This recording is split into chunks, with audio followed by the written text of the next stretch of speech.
యేసు ప్రభు యొక్క మహాకృపను బట్టి మీరు రక్షింపబడ్డారు, దేవుని సంఘంలో కట్టబడ్డారు, దేవుని సంఘంలో ఎదుగుతున్నారు. అందును బట్టి దేవునికి మరొకసారి కృతజ్ఞతాస్తుతులు చెల్లించుకుందాం. అయితే నేను దేవుని వాక్యంలో నుంచి కొన్ని విషయాలు మీతో మాట్లాడతాను. దేవుని వాక్యంలో ఉన్నట్లుగా నేను దేవుని వాక్యంలోనే చదువుతూ ఉన్నప్పుడు మీరు ఇది ఎక్కడ ఉందో ఆలోచించండి, కానీ బైబిల్లో చూడక్కర్లేదు. ఓకే, సో దేవుని వాక్యంలో నుంచి నేను చదివేటప్పుడు మీరు దాన్ని జాగ్రత్తగా వినండి. నేనేం చేయబోతున్నానో మీరు ఒకసారి గమనించి చూడండి. ఆదివారమున తెల్లవారుజామున ఇంకనూ చీకటిగా ఉండగా మరియా యేసు సమాధి వద్దకు వెళ్ళెను. సమాధి మీద ఉంచబడిన రాయి పొర్లించబడి ఉండుట చూచి ఆమె ఏడ్చుచూ ఉండెను. సమాధి బయట ఆమె నిలబడి తొంగి చూడగా తెల్లటి వస్త్రములు ధరించుకొని ఉన్న ఇద్దరు దేవదూతలు యేసు శరీరము ఉంచబడిన తలవైపున ఒకరు, కాళ్ళ వైపున ఒకరు కూర్చునియుట ఆమె చూసెను.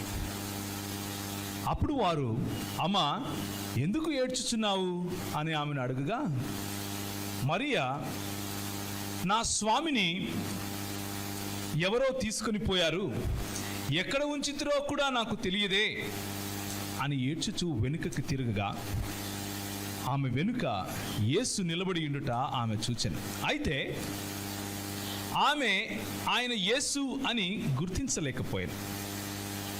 ఆమె తోటమాలి అనుకుని, అయ్యా, నీవు నా ప్రభువును మోసుకొని పోయినచో నాతో చెప్పుము, నేను వచ్చి ఆయనను ఎత్తుకొని వచ్చేదను అని చెప్పాను. అందుకు యేసు ఆమెను చూచి మరియా అని పిలవగా, రబ్బుని అని ఆమె యేసు వైపుకు తిరిగాను. అందుకు యేసు, నన్ను ముట్టుకొనవద్దు, నేను ఇంకనూ తండ్రి వద్దకు ఎక్కిపోలేదు.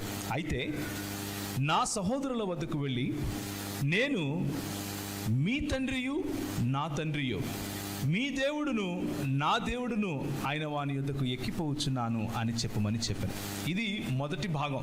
అయితే ఈరోజు పునరుత్థాన దినమైనటువంటి ఆదివారము యేసు ప్రభువు లేచినటువంటి దినం. ఆదివారము యేసు ప్రభువు శత్రువు పైన, సాతాను పైన, చీకటి పైన విజయాన్ని సాధించి తిరిగి లేచినటువంటి దినం. అయితే లోకంలో విజయానికి చాలా చాలా రకాలైనటువంటి అర్థాలు ఉన్నాయి. మన పూర్వీకులను రాక్షసులని పేర్లు పెట్టి చంపి వాళ్ళు పండగ చేసుకుంటూ ఉంటారు. చంపితే వచ్చిన విజయం గురించి నేను మాట్లాడటం లేదు. మనల్ని బ్రతికించే ప్రక్రియలో వచ్చినటువంటి విజయం గురించి నేను మాట్లాడుతున్నాను. దేవుడు కృపాసత్య సంపూర్ణుడిగా మన మధ్య నివసించినటువంటి యేసు ప్రభు మన కోసం, నీ కోసం, నా కోసం, మన పాపాల్లో మనం చచ్చి ఉన్న సమయంలో, మనము ఎట్టకేలకు అస్సలు పనికిరాని జీవితంలో ఉన్న మన సమయంలో ఆయన మన కోసం, నీవు ఏ సిలువలో అయితే వేలాడాలో, ఏ పాపానికి తగిన శిక్ష అయితే నువ్వు పొందాలో, ఆ పాప శిక్షను ఆయన పాపిగా కాదు, పాపముగా భరించి తిరిగి లేచినటువంటి విజయ దినం ఇది. ఆ విజయోత్సవంలో మనం ఉన్నాం. అందుకనే మనకు పండుగలు పబ్బాలు అన్నవి సాంస్కృతికం కాదు. మనకు పండుగలు పబ్బాలు అన్నవి జీవన శైలి. సాంస్కృతికము అంటే ఏదో ఒకరోజు వస్తుంది, ఏదో ఒకరోజు మనం పెట్టుకుని చేసుకోవాలి. కానీ క్రైస్తవ జీవన శైలే ఒక పండుగ లాంటిది. ఎందుకు అంటే అనుక్షణం ఈ పునరుత్థాన దినాన్ని మనము అనుభవిస్తూ ఉంటాం. క్రైస్తవ సంఘము అనుభవాల గుండా వెళ్ళే సమాజం. క్రైస్తవ సంఘము యేసు ప్రభుతో ఉన్నటువంటి సంబంధంలో ఆ అనుభవాన్ని, ఆ అనుభవ మాధుర్యాన్ని రోజు రోజుకు చవి చూసే సంఘం. అలాంటి సమాజంలో మీరున్నందుకు గర్వించాలి.